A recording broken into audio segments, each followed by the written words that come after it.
श्याम बाबा का अगर आशीर्वाद रहा तो मैडम मैं ज़रूर चुनाव लड़ूंगा भी और जीतूंगा भी। अगर उनका आशीर्वाद मेरे ऊपर है और जनता का आशीर्वाद, सिरसा की जनता ने बड़ा प्रेम और बड़ा आशीर्वाद पहले भी हमें दिया है। अगर आज भी बाबा का आशीर्वाद रहता है, श्याम बाबा का, और मेरी माता श्रीमती सुशीला देवी, जिनकी मैं निरंतर पूजा करता हूँ, जो मेरे लिए सब कुछ है, अगर उनका आशीर्वाद मेरे ऊपर रहेगा तो मुझे टिकट भी मिलेगी, मैं जीतूंगा भी और पूरी तन मन से जनता की सेवा करूंगा। नमस्कार, मैं हूं सोनिया खत्री। आप देख रहे हैं खबर फोकस और खबर पर फोकस। आज पहुंचे हैं रॉयल हवेली। बात करेंगे मनीष सिंगला से। पिछली वीडियो में उनके परिवार के बारे में जाना और देखा कि किस तरह के सिरसा के लोगों के साथ उनका मेलजोल है और किस तरह से उनके दुख सुख में शामिल होते हैं। पर आज विधानसभा चुनाव को लेकर सीधी बात करेंगे और जानेंगे कि विधानसभा चुनाव को लेकर के मनीष सिंगला की क्या राय है, किस तरह से विधानसभा चुनाव को देखते हैं। जी सर, विधानसभा चुनाव है, सबसे पहले जानना चाहेंगे कि विधानसभा चुनाव को लेकर मनीष सिंगला की क्या राय है, किस तरह से देखते हैं। सबसे पहले तो मैडम मैं आपका रॉयल हवेली पधारने पर स्वागत करता हूं। आने वाले विधानसभा जो है हरियाणा का भाग्य भी तय करेंगे, हरियाणा का भविष्य भी तय करेंगे। नायब सैनी को जो हमारे हाईकमान ने मुख्यमंत्री बनाया है, एक ऐसा नायाब हीरा जो जन जन का सेवक है, सबका साथ सबका विकास लेकर, इसके मंत्र को लेकर, मोदी जी का आशीर्वाद लेकर निरंतर आगे बढ़ रहा है। प्रत्येक आदमी से उसकी समस्या, रात को 2 बजे तक भी अगर मुख्यमंत्री कोई, आज पहली बार ऐसा मुख्यमंत्री मिला है जो मुख्यमंत्री निवास स्थान पर रात को 2 बजे भी कोई आ जाए तो उससे उसका कागज़ लेकर उसकी समस्या को सुनता है। तो हमारे पास ऐसे मुख्यमंत्री हैं। तो आने वाला विधानसभा चुनाव पूरा जोर शोर के साथ भारतीय जनता पार्टी लड़ेगी। पूरे प्रदेश में भारतीय जनता पार्टी का डंका बज रहा है, नायब सैनी जी का डंका बज रहा है और निश्चित ही तीसरी बार भारतीय जनता पार्टी की पूर्ण बहुमत से हरियाणा में सरकार बनेगी। और जहाँ तक मेरा प्रश्न है, सिरसा विधानसभा हमारा अपना क्षेत्र है। मेरे पिताजी सबसे पहले यहाँ 96 में कमल का फूल को जिताकर मंत्री बने थे। तो आज अगर पार्टी मुझे फिर से एक बार इसका मौका देती है तो मैं निश्चय ही यहाँ पर अपनी जीत दर्ज कराकर एक कमल का फूल नायब सैनी की झोली में डालने का काम करूँगा। बीजेपी सरकार का लगातार डंका बरसा हुआ दिख रहा है, लोग भी काफ़ी ज़्यादा खुश नज़र आ रहे हैं, पर मनीष सिंगला की सबसे पहली प्रायोरिटी क्या रहेगी और सिरसा में क्या कुछ काम करवाने हैं, क्या कुछ लेकर के चुनावी मुद्दों में उतरा जाएगा। लोगों की मैडम सबसे मेरी प्राथमिकता तो यही है कि सिरसा विधानसभा का मेरा प्रत्येक मतदाता जो मेरे लिए देवतुल्य है, उसके चेहरे पर मुस्कान हो, उसकी आंखों में आंसू ना हो।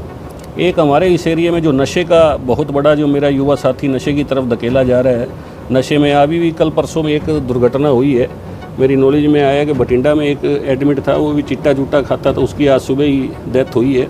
तो ऐसे जब युवा 25 साल का 24 साल का युवा जब जिस घर से जाता है तो निश्चय मैं नशे का जो है इसको टोटल कारोबार को यहाँ से बंद करके एक युवाओं के लिए रोज़गार स्थापित कर कोई अच्छा रोज़गार यहाँ लाएं, जिससे नशे का जो है नशे की तरफ युवा कम जाए और अपना रोज़गार करके अपने घर का पालन पोषण करे। ये मेरी प्रायोरिटी रहेगी कि नशे को जड़ से ख़त्म करना। लोगों के बीच में पहुंच रहे हैं, लोगों की क्या मांग मुद्दे हैं, या लोग आपसे या मनीष सिंगला जिस तरह से उनके घर का परिवार का हिस्सा है तो उनसे क्या उम्मीद लगा रहे हैं। मैडम मेन जो लोगों के बीच में हम जाते हैं तो नशे का ही मेन मुद्दा रहता है। नौकरियां जहां तक है युवाओं के लिए, वो हरियाणा सरकार ने पहली बार एक ऐसी पहल की है, पर्ची और खर्ची को ख़त्म करके गांव में जाएं, शहर में जाएं, जो भी गरीब तबका था, मेरे भाई बहन थे जो मतलब किसी हालत में जिनको नौकरी नहीं मिल सकती थी बिना सिफारिश के या बिना पैसों के, उनके घरों में आज युवा, एक एक घर में 3-3 युवाओं को नौकरी मिल रही है। और बाकी लोगों की समस्याएँ जो भी पानी की, सीवर की, बिजली की छोटी मोटी समस्याएं, उस सबको प्राथमिकता के आधार पर ख़त्म किया जाएगा। और एक अच्छा चिकित्सालय, मतलब स्वास्थ्य की दृष्टि से एक अच्छा हॉस्पिटल, मल्टीपल स्टाइल का हॉस्पिटल जो है यहाँ पर स्थापित किया जाएगा, जिससे मेरे किसी भी भाई बहन को इलाज के लिए कहीं दूर ना जाना पड़े, यहीं पर उसको इलाज मिले, यहीं पर उसका सब कुछ हो। मेडिकल कॉलेज का भी सीएम साहब जल्दी ही यहाँ पर उद्घाटन करेंगे और शिक्षा के क्षेत्र में भी बड़े अच्छे कदम उठाए जाएंगे। तो ऐसा मेरा ये रहेगा कार्य करना लगातार। जिस तरह से आपने मेडिकल कॉलेज की बात की, बात करें सीएम के द्वारा बिना पर्ची खर्ची की नौकरियां दी जा रही हैं, बेरोजगारी दूर की जा रही है और लगातार विकास कार्य किए जा रहे हैं। मेडिकल कॉलेज भी सिरसा को जो सौगात है बहुत जल्दी मिल जाएगी। पर मनीष सिंगला के ऐसे क्या जो मुद्दे रहेंगे जो बीजेपी सरकार से उम्मीद कर रहे हैं और बीजेपी सरकार से वो चाहते हैं। मैडम मैं अगर यहाँ से चुनाव लड़ता हूँ, जनता का आशीर्वाद मेरे साथ रहता है, निश्चित ही तीसरी बार तो भारतीय जनता पार्टी की सरकार बनेगी, देश में कमल का, प्रदेश में कमल का फूल खिलेगा। तो नशे को मैं जड़ से ख़त्म करूँगा और उसके लिए यहाँ जितने भी नशा मुक्ति केंद्र जैसे भी होंगे उसको खुलवाने का मैं प्रयास करूँगा, ताकि मेन जो यहाँ की समस्या जो मेरे पिछले कई सालों में से लगातार जो संपर्क में बनी है वो मेन समस्या नशे की है।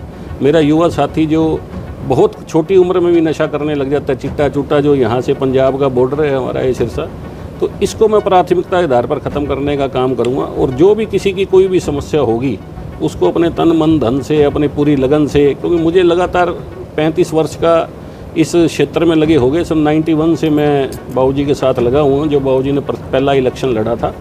तो नशा का और बेरोजगारी का और सवा सत्य का, ये 3 मेन प्रायोरिटी पे मेरी वो रहेगी, जिससे मैं इसको अपने इलाके में ऐसा प्रयास करूँगा कि इसके लिए मेरे किसी भाई बहन को कोई तकलीफ़ ना हो।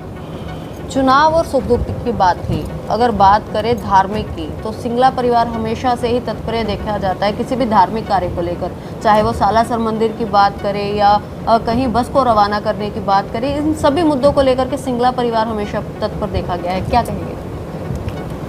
मैडम, खाटू श्याम बाबा हमारे इष्ट देव हैं। हम बहुत पहले हमारे परिवार के लोग उधर सिक्कर के पास से, शेखावटी गांव से, उधर से आकर यहाँ सिरसा में बसे थे। तो हमारी गठजोड़े की जात, बच्चे के बाल उतरने सब खाटू श्याम जी में होता है। वही हमारे इष्ट देव हैं, उन्हीं का ही आशीर्वाद और उन्हीं की कृपा है जो बाबूजी इतने बड़े पदों पे रहे, उड़ीसा के राज्यपाल जैसे पद पर रहे। और यहाँ प्राचीन जो श्याम मंदिर है उसके मेरे दादाजी रामस्वरूप जी सिंगल जो है संरक्षक रहे। अभी भी हम उस मंदिर से जुड़े हुए हैं। बहुत प्राचीन श्री श्याम मंदिर है, सालासर धाम मंदिर है, इन सब में मैं ट्रस्टी भी हूँ, इन सब संस्थाओं से जुड़ा हुआ हूँ।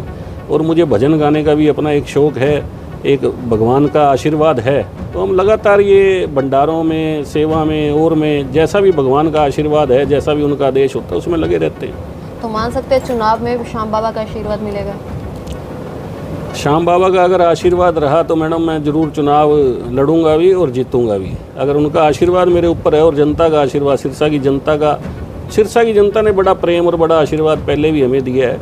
अगर आज भी बाबा का आशीर्वाद रहता है, श्याम बाबा का, और मेरी माता श्रीमती सुशीला देवी जिनकी मैं निरंतर पूजा करता हूँ, जो मेरे लिए सब कुछ है, अगर उनका आशीर्वाद मेरे ऊपर रहेगा तो मुझे टिकट भी मिलेगी, मैं जीतूंगा भी और पूरी तन मन से जनता की सेवा करूँगा।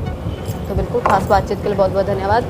तो बात करवाई मनीष सिंगला से, उन्होंने बताया कि सिरसा को लेकर, विधानसभा चुनाव को लेकर उन्होंने बिल्कुल अपनी ताल ठोक दी है। और उनका कहना है कि अगर भारतीय जनता पार्टी ने उन पर विश्वास दिखाया और उनको टिकट मिलती है तो किस तरह से सिरसा के विकास कार्यों में और सिरसा में जो नशा जड़ों में बैठ चुका है उसको दूर करने के लिए क्या कुछ प्रयास रहेंगे। तो वीडियो को जरूर शेयर कीजिए। वीडियो के बारे में क्या राय है कमेंट सेक्शन में ज़रूर बताएं।